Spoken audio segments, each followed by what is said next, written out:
On a cold January night in 2010, something inexplicable happened in North Wales. A brilliant mathematician and code breaker employed by one of the most secretive intelligence agencies in the world was found dead inside his own home under bizarre circumstances. His body lay twisted into an unnatural position, surrounded by cryptic notes and mathematical equations scrawled across the walls. The coroner's report would later reveal ligature marks around his neck, suggesting strangulation. But the real mystery wasn't just how he died. It was who or what was responsible. Was it foul play? Suicide?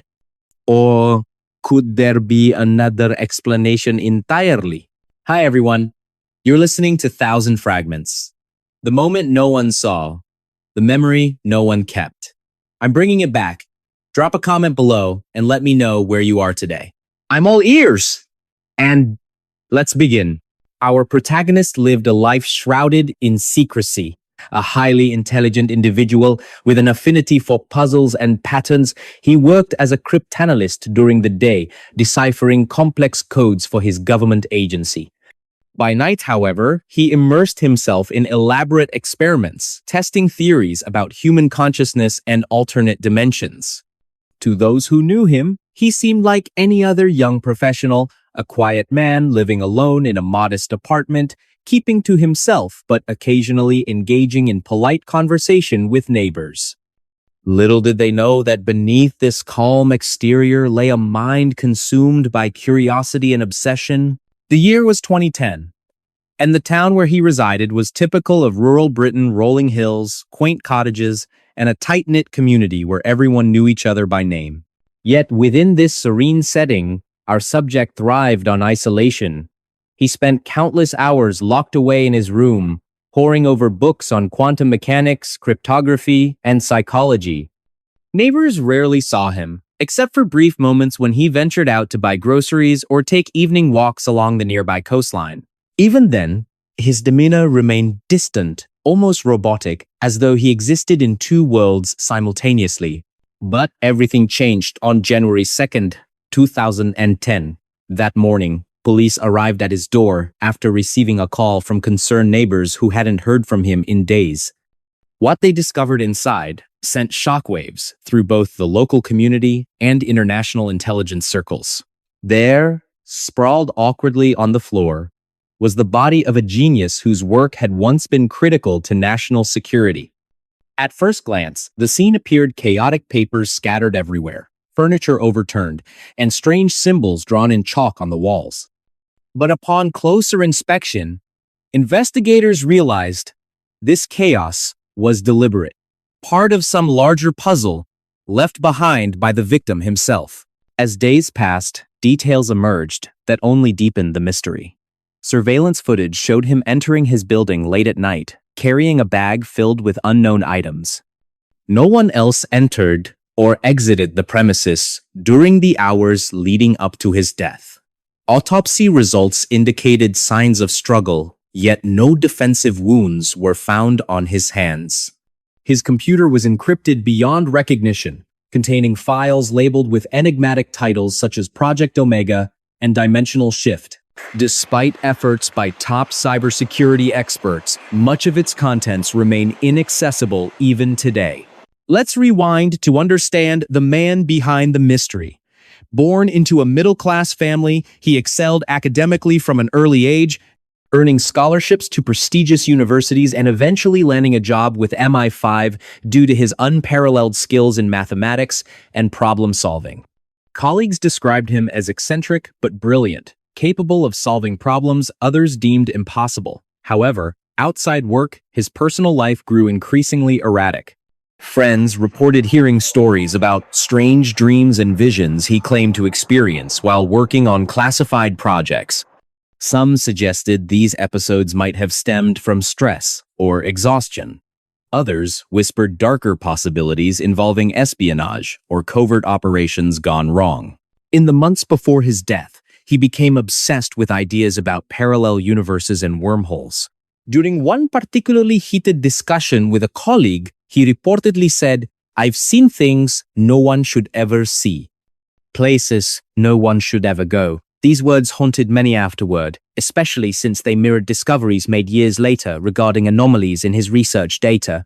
Could his fascination with theoretical physics have led him down dangerous paths? Or was there more to his disappearance than met the eye? Then came the twist. Forensic analysis revealed traces of cyanide in his system, raising suspicions of poisoning. Yet, further investigation uncovered no signs of forced entry or struggle, making suicide seem plausible at least initially. But why would someone so deeply involved in high-stakes intelligence work choose such a dramatic exit? Moreover, why leave behind such intricate clues pointing toward conspiracy rather than closure? Authorities dug deeper, uncovering disturbing evidence linking him to various unsolved cases across Europe. One file contained photographs of unidentified individuals believed to be foreign spies. Another detailed plans for a device capable of disrupting satellite communications. While none of this proved conclusive, it painted a picture of a man torn between loyalty and rebellion, perhaps caught in the crossfire of global espionage games. Public fascination with the case skyrocketed after details leaked online. True crime enthusiasts flocked to forums, debating whether his death represented murder, suicide, or something far stranger. Among them was Brian Carter, a self-taught programmer who applied advanced algorithms to decode patterns hidden within the cryptic messages left at the crime scene. His findings drew widespread attention, suggesting possible ties between our subject and broader criminal networks operating throughout the UK during the same period. Are we looking at isolated incidents or part of something larger? Brian asked during a live Q&A session, drawing nods of agreement from participants. Social media platforms buzzed with theories, ranging from credible analyses to wild speculation. Some argued he had uncovered secrets too dangerous for public knowledge, forcing powerful entities to silence him permanently. Others believed he staged his own demise, leaving behind carefully crafted illusions designed to confuse anyone searching for answers. Meanwhile, psychologists studying behavioral patterns noted recurring themes in his writings: fear, paranoia, and an overwhelming sense of being watched. Was this merely the ramblings of a troubled mind, or hints of truths buried deep within shadows? Fast forward to 2023, and advancements in artificial intelligence offer unprecedented opportunities for analyzing large datasets related to his case. Using machine learning models, researchers sifted through thousands of pages of archived material, flagging patterns previously overlooked by human eyes. Their findings suggest connections between his activities and similar disappearances worldwide, hinting at organized crime or rogue governmental factions. Could he have stumbled upon information threatening national security, triggering his elimination? Or was his fate tied to personal demons haunting him long before that fateful night? One discovery stood out above the rest: a notebook filled with hand-drawn diagrams depicting geometric shapes resembling crop circles. Inside, annotations reference concepts borrowed directly from quantum theory, including mentions of black holes and multiverse theory. Experts struggled to interpret their meaning, though many agreed they pointed toward experimentation with untested scientific principles. Did he truly believe he could unlock doors to alternate realities? Or was this simply the product of mental instability exacerbated by pressure from his demanding career? By now, you might think the story ends here, but it doesn't. In recent years, new developments reignited interest in the case. Forensic genealogy techniques identified relatives linked to DNA profiles discovered near the crime scene, prompting authorities to revisit old leads. Investigators traced these connections back to individuals known to associate with underground organizations specializing in illegal technology trade. Could these groups have played a role in his death? If so, why target someone seemingly disconnected from their operations? Amidst growing intrigue, amateur sleuths joined professional detectives in piecing together fragments of information. Podcasts dedicated to exploring his life and crimes reached millions, sparking debates among listeners eager to solve the riddle themselves. Episodes examining societal factors contributing to his descent into madness resonated strongly with audiences navigating uncertain times. Could such a mind exist today, armed with modern tools and access to classified systems? Host Paul Hayes posed this question rhetorically during the season finale of Time's Unraveling Genius*, leaving listeners pondering implications long after the episode aired. 2 years later, researchers announced they had decoded messages embedded in artwork created during his final days. Sophisticated image recognition software identified recurring themes tied to specific locations and dates, corresponding to known events in his life. This revelation suggested he may have left deliberate clues intended to taunt authorities even beyond the grave. Was he playing games right up until the end? Emily Carter, a forensic psychologist assigned to analyze his psychological profile, mused aloud during a private meeting with colleagues. Her voice cracked slightly, betraying exhaustion mixed with awe at the complexity of their subject. Atmosphere shifted dramatically as public interest surged once again. Forums buzzed with discussions piecing together timelines and debating theories. Conversations ranged from speculative musings to well-researched arguments supported by hard data. One member, Amanda Grant, gained prominence when she identified similarities between his disappearance and other unsolved cases involving individuals with exceptional intellectual abilities. Her findings prompted renewed scrutiny of potential links between genius minds and clandestine operations. Families affected by similar losses gather annually to honor their loved ones, finding solace in shared memories and unwavering determination. "We won't stop fighting," says Linda Hayes during a memorial service held near North Wales. Her voice cracks with emotion, underscoring the personal stakes involved. And so, the legend persists not merely as a relic of the past, but as a testament to human resilience in the face of incomprehensible evil. And that was another story lost in time. But stay with me, because there's still more waiting in the shadows. What do you think happened to him? Let me know in the comments below. Your thoughts matter, and they shape the stories I share next. So go ahead, type it out, and hit send. I'll see you there.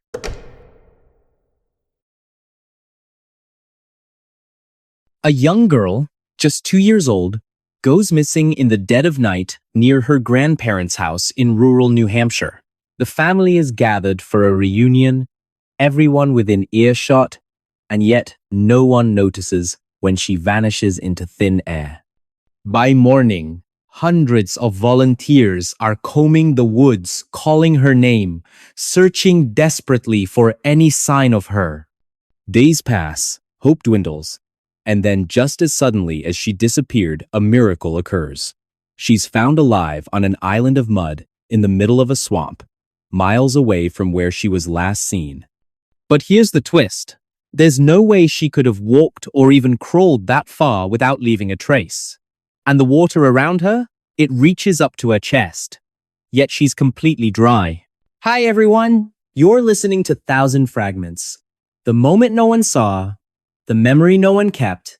I'm bringing it back. Drop a comment below and let me know where you are today. I'm all ears. And let's begin. It was October 9th. 2010, in Richmond, New Hampshire, a small town nestled deep within the forested hills of the northeastern United States. This wasn't just any day. It was a special occasion for Rowan's family. His grandparents had organized a grand reunion at their home, a cozy single-story house surrounded by dense woods. To get there, visitors drove down a long driveway that wound through towering trees before opening up to a cleared backyard perfect for barbecues and gatherings.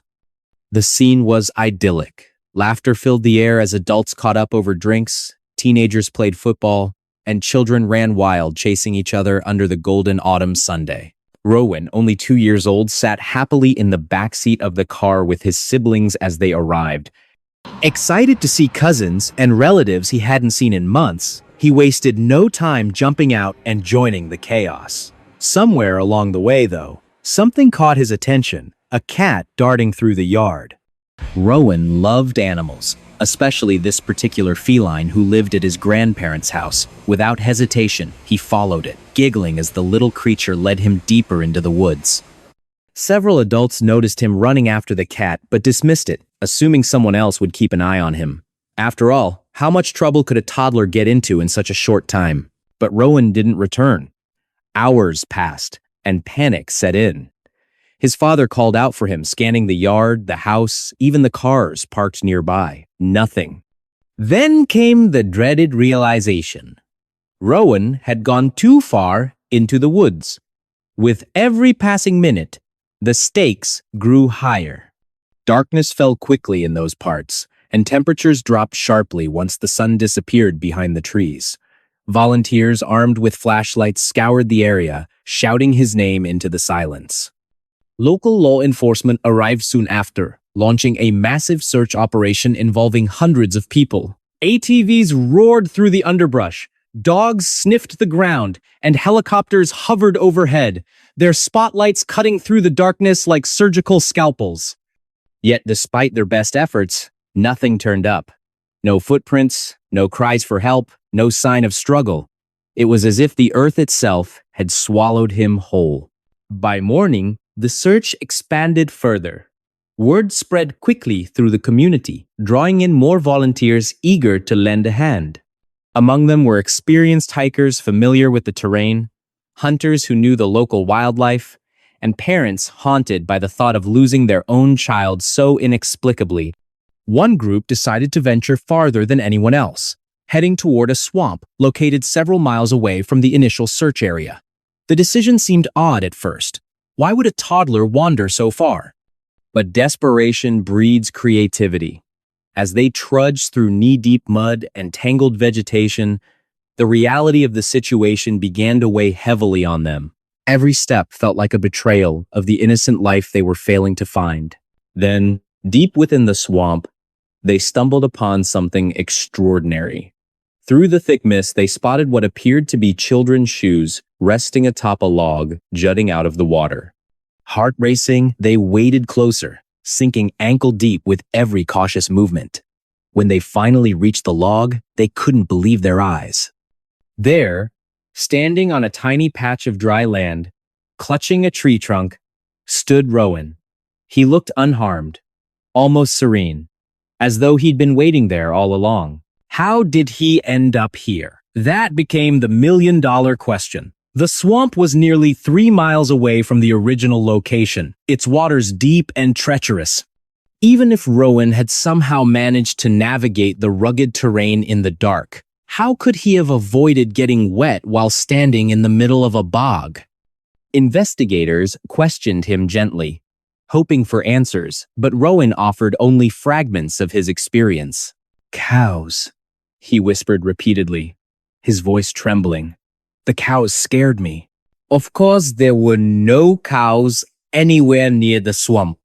Not even close. Some theorized Rowan might have hallucinated due to exhaustion or fear, while others speculated about supernatural forces guiding him through the wilderness.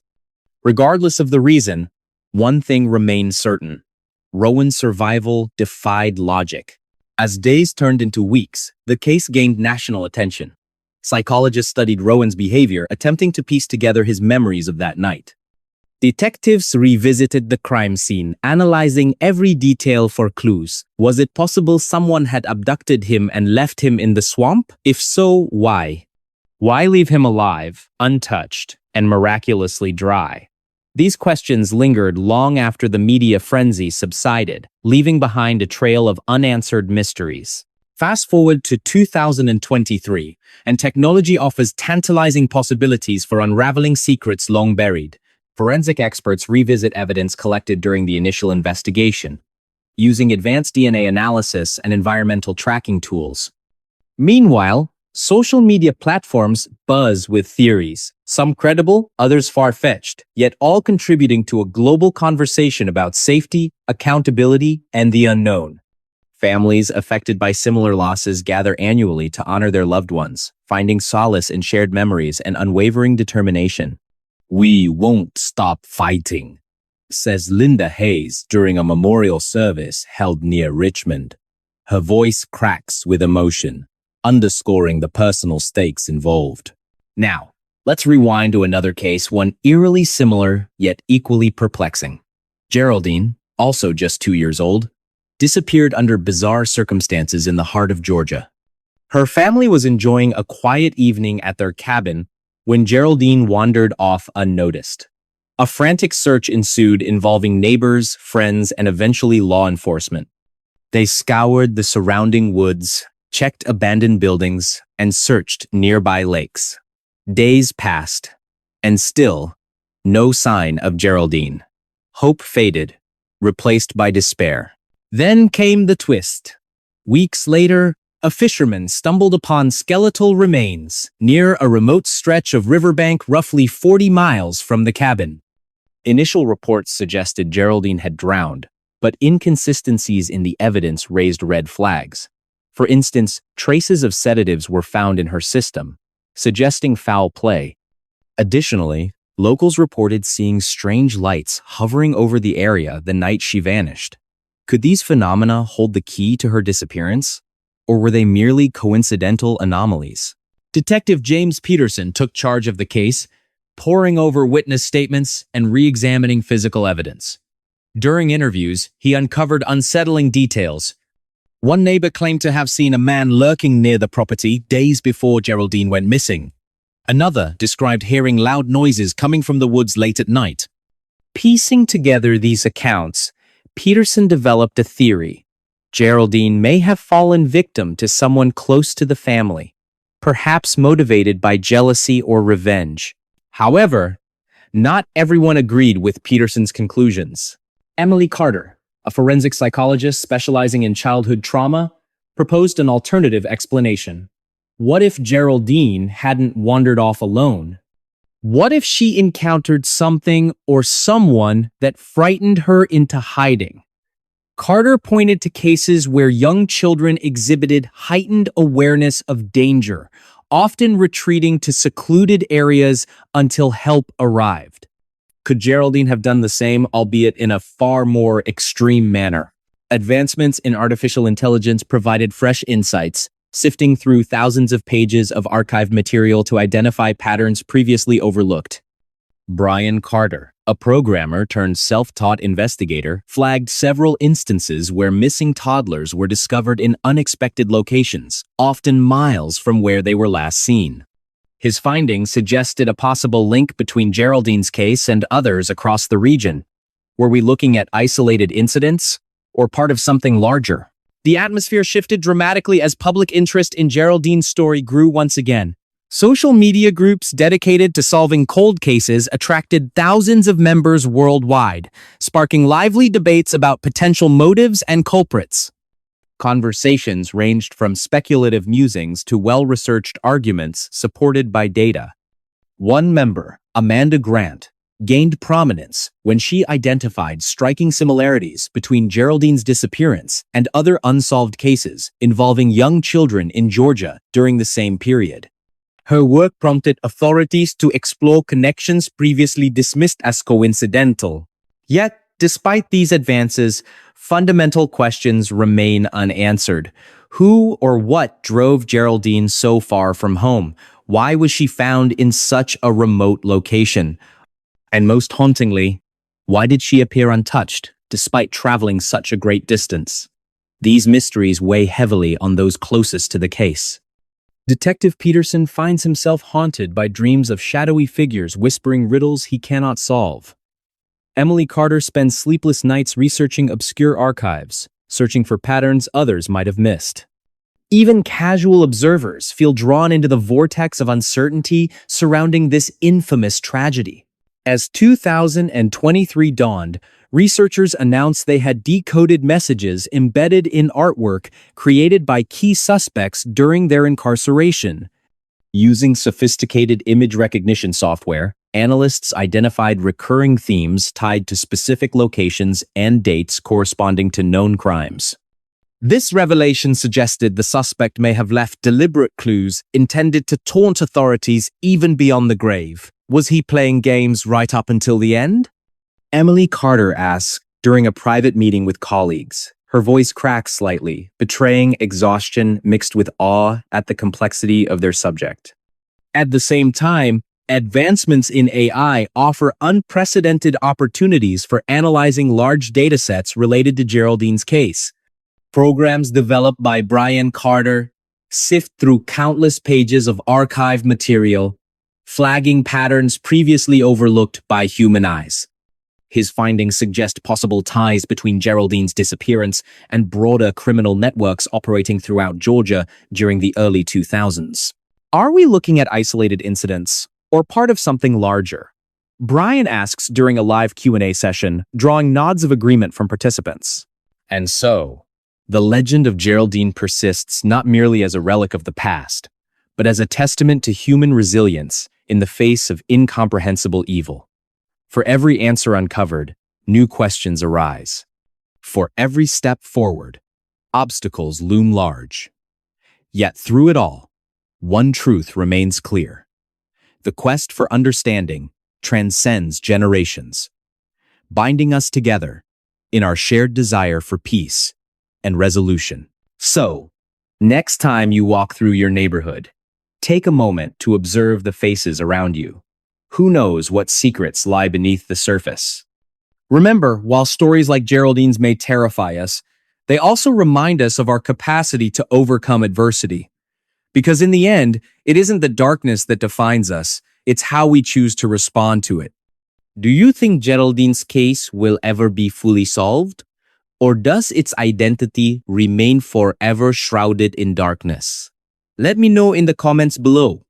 Your thoughts matter, and they shape the stories I share next. So go ahead, type it out, and hit send. I'll see you there. And that was another story lost in time. But stay with me, because there's still more waiting in the shadows.